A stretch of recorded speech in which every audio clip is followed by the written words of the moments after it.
guys, new oil filter, excuse me, I think faster than I speak sometimes. But anyway, the new engine oil filter is in. The top is tightened as it should be. I don't know the exact torque specs, but like I said, you can tighten it or you can look up the torque specs, but just kind of tighten it until it's snug, but not over tighten it. And also I wanted to say, make sure you don't cross thread it, because you don't want to cross thread the canister and then crack it. And also, I don't know if I mentioned this in the previous videos, but these fuel filters, the rear and the front, their recommended interval for changing them are 15,000 miles. Some people, they change the front canister filter every other change, so that will be 30,000 on the front. I personally, I just change it 15,000 miles. You can't go wrong with that. And I mean, this engine has over 300 and almost 350 or 360,000 miles, almost 350,000 miles, and it drives like the day that I drove it off the lot. Okay, in 2016. So I mean 2015. So anyway, I never had a problem with the fuel injectors and everything, and I plead the blood of Jesus over them that I don't. So being proactive is better than being reactive. It saves you money. So I just want to mention that. So the rear fuel filter is changed, front fuel filter is changed, oil filter has been replaced. Now we're going to tighten this oil drainage bolt, and once we tighten that back up, get that torque. This is the torque wrench. I've already got it to 35 foot-pounds. You see here, 35 foot-pounds, where the 0 is at the 35, and then you just twist it till it says lock. And all you do is hand tighten the drain bolt. And where's my napkin? Where's my rag?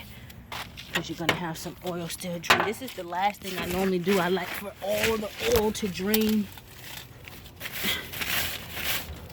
I don't want to get oil on myself where I waste that oil. But as you can see, there's some still slightly leaking, so I'll just wipe that up, and then I'll just wipe that up and then put the oil drain plug back on. And actually, what did I do? Here's the oil drain plug. So I wipe it up, put the oil drain plug back on, and then we will do the easy stuff. Add the oil. Stand by. Okay, guys, the engine oil drain bolt is back on. It's been torqued and everything. And what I want to tell you is, this is where your air filter is. It's recommended that you replace this every 15,000 miles, or every other oil change. Well, I'm not going to replace that because I last changed it 10,000 miles ago, so I'm going to let it go a little while longer, then I will replace it. However, I often do visual inspections, and if it's a lot dirtier, regardless of what the miles are, then I change it. But I know it's okay, because of how, I normally, based on a routine maintenance that I always do.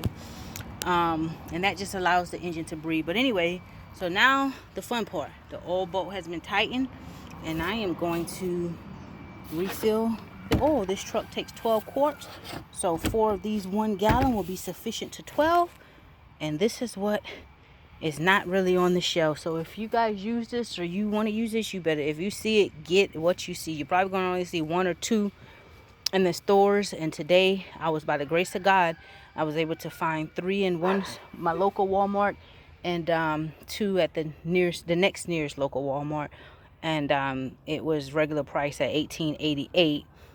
But again, I saw it upstate North Carolina the other day. They finally got it back on the shelf, and it was $32 for one of these small 1 gallons. So obviously that may be what's coming down the pipe for us all. But hey, whatever you can get, stock up on it. All right. So that's it. The oil filters are changed. I mean, the oil filter, the engine oil filters are, the engine fuel filters are changed. I don't know why I keep getting that mixed up. The engine fuel filters are changed. The oil filter is changed. And now just adding new oil. Oh, one more thing I'll show you after I add the oil and I crank it up. I want to show you guys something. So let me pause this and I'll come back and show you. All right, guys. So what I wanted to show you is this. Also, make sure you when you are filling your oil, make sure you I don't know what happened to my camera here. Looks like the lens got all. Make sure you're checking it as you go. But this is, I don't know this what got on my lens. It's kind of blurry, right? Okay, so make sure you check your oil as you are filling it. After you've gotten to the second gallon, after you've gotten the second gallon done, go ahead and check it, because I'm left with like a little quart left inside. So so it's right at 11. All right, now I've got the fuel filter reset, and I've got my oil life reset. Now what I'm going to do, this is what I want to show you. If you crank this up, because there's no oil, because there's no fuel in the front engine oil container or the rear, the fuel pump has to repump it. So some guys will crank it up and it'll do this install.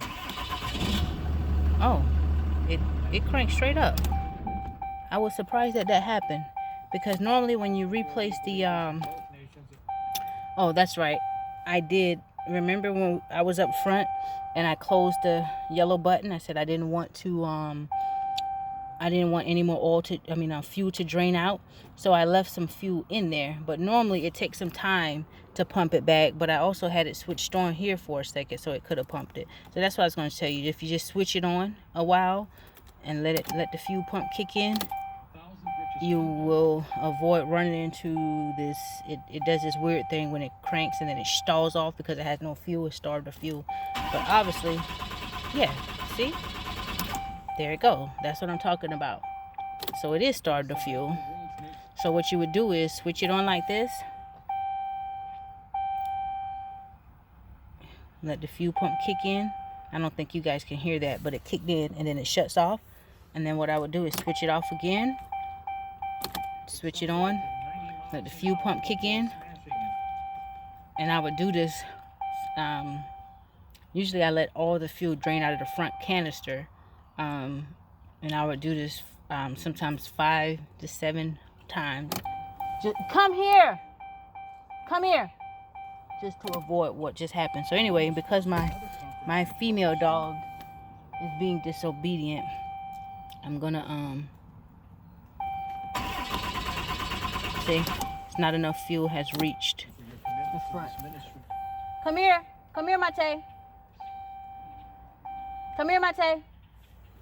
So you just keep switching it on until the fuel reaches the level that it needs to be. Switch it off. Switch it back on. Don't do that again, okay? Don't leave out of this yard. And after it is done pumping enough fuel to where it needs to be, it will crank up with no problem. I've seen some guys, they just keep switching it and trying it like it is. I personally just don't like to do that, because I know that it's starved of fuel. So I don't see the purpose of just cranking it, letting it do that and shut off, and letting it do that and shut off. I don't like that. I just like to take my time and let the fuel pump do its thing. Pump the fuel where it needs to be.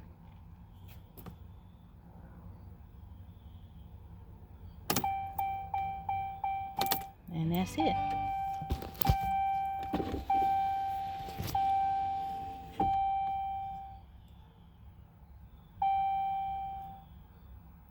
All right, we're going to do it one more time.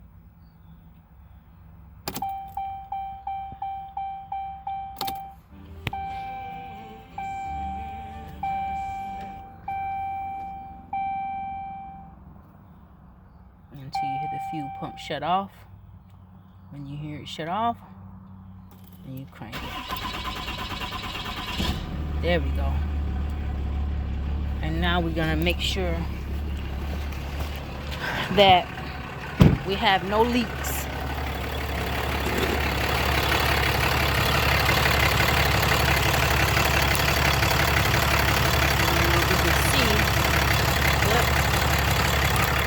no leaks up front. We're gonna make sure we have no leaks in the rear. I don't think you can see, but we have no leaks in the rear.